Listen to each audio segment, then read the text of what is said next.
What we're seeing this year is macro funds, traditional investors are trading Bitcoin as an alternative or a supplement to gold and using it as this kind of macro hedge. So I think that when you have looming risks of monetary devaluation, things like this, Bitcoin certainly looks very attractive, and I think that was a large driver of the recent run-up in price. But when you think about really severe crises taking place, a liquidity crunch, another global financial crisis, I think that Bitcoin will struggle to do very well from a price perspective. To me, it seems like gold for nerds. You know, we had gold for many, many thousands of years as the relevant reserve currency. Bitcoin seems like it wants to step into that role for the online world.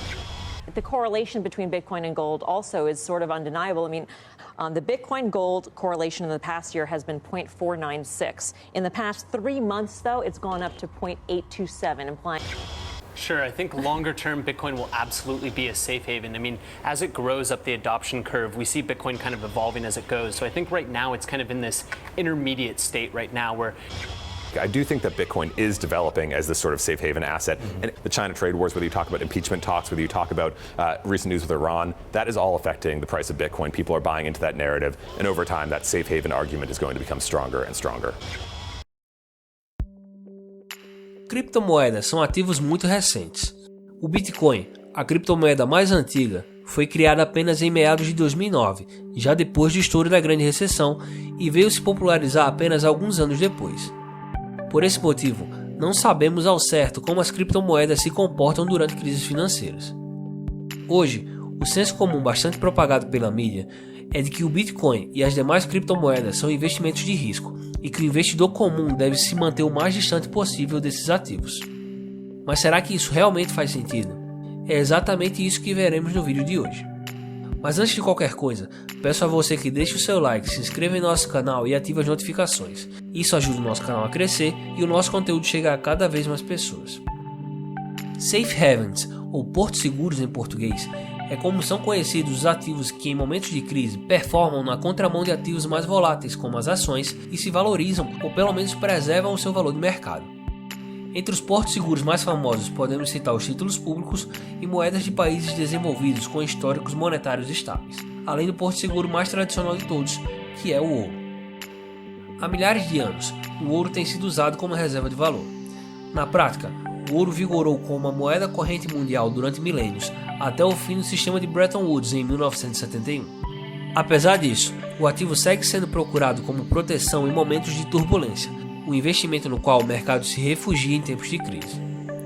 Mas o que dá valor ao ouro? Por que há milhares de anos o ouro é tão valorizado pelos seres humanos? A resposta é bem simples.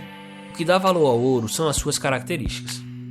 É a sua escassez somada à sua divisibilidade, a facilidade de locomoção, a sua durabilidade, entre outras características que permitiram ao ouro se tornar o único ativo que atende às exigências necessárias para se tornar a melhor e mais confiável reserva de valor existente.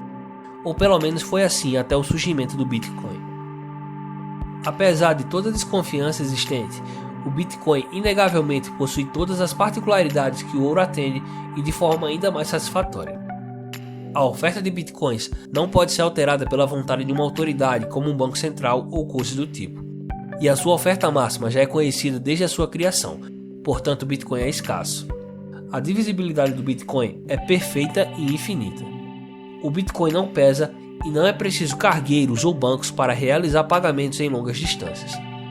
Além disso, o Bitcoin é infalsificável. Por essas e outras, o Bitcoin é conhecido como o ouro digital. Mas se o Bitcoin possui as mesmas características do ouro, então por que ele ainda é considerado um ativo de risco? O fato é que muita gente confunde volatilidade com risco. Tome como exemplo que, sem dúvidas, as ações são ativos financeiros mais voláteis que os títulos públicos. Mas eu pergunto a você, em que você acha que seria mais arriscado investir todo o seu dinheiro? Em ações de empresas consolidadas como a Ambev e Itaú, ou em títulos da dívida de países com governos perdulários como Venezuela e Argentina? Sem dúvidas, a segunda opção é a mais arriscada, apesar de ser menos volátil do que a primeira. Sabendo-se disso, podemos dizer então que o Bitcoin é um ativo volátil? Sim, bastante. O Bitcoin é um ativo arriscado?